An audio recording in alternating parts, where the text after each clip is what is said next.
അമ്മ കുറിവാണാ ഇപ്പം വേണ്ട പറഞ്ഞ ഞാൻ പിന്നെ വെച്ചോളാം. പോവാന്നാല് എഴുതി എടി പോയേക്കല്ലേ. പോയാ പിന്നെ ഏത് കോലത്തിലാ വരുന്നതെന്ന് എനക്കും ദൈവത്തിനെ അറിയില്ലു. അമ്മ അതോർത്ത് പേടിക്കൊന്നും വേണ്ട.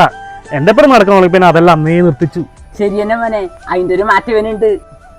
ഇതാ പൂക്കളാന്ന് കിട്ടിട്ടുമില്ല, സദ്യയുടെ വട്ടം ഒന്നും നോക്കിയിട്ടുമില്ല. ഒന്ന് സഹായിക്കോക്കളെ. അമ്മ ഒരു 3 അമ്പലത്തിലും കൂടി തൊഴാൻ പോകാനുണ്ട്. അത് കഴിഞ്ഞാട് വരും. ഈ ഒരു നല്ലൊരു ദിവസം പോയില്ലെങ്കിൽ പിന്നെ നമ്മ എപ്പാന്ന് പോണ്ട്. അമ്മ പൊടിക്കണ്ട വേഗം വരും. പോയിട്ട് വാ മക്കളെ. മനു, ഒരുപാട് സന്തോഷമുണ്ട് നീ ഇവനെങ്ങനെ മാറ്റിയെടുത്തതിൽ. പമ്പാട്ടി സദ്യ ഹോട്ടൽ എങ്ങനാ ഒരുങ്ങിയാ? ഏടെ ശ്രീജു, ഒന്നും ആയിട്ടില്ല. ഞാൻ ഒറ്റക്കന്നെ കളിക്കണ്ടല്ലോ. ശരി തന്നെ. രഞ്ജിയുടെ പോയി ഓൻ അമ്പലത്തിൽ പോയി, ഇപ്പം വരും.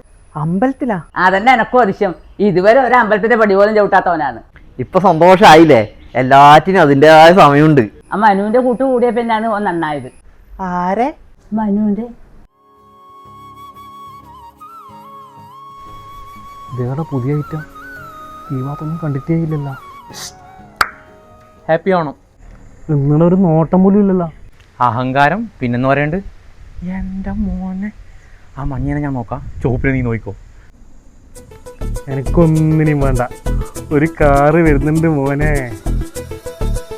ഇതാരടാ?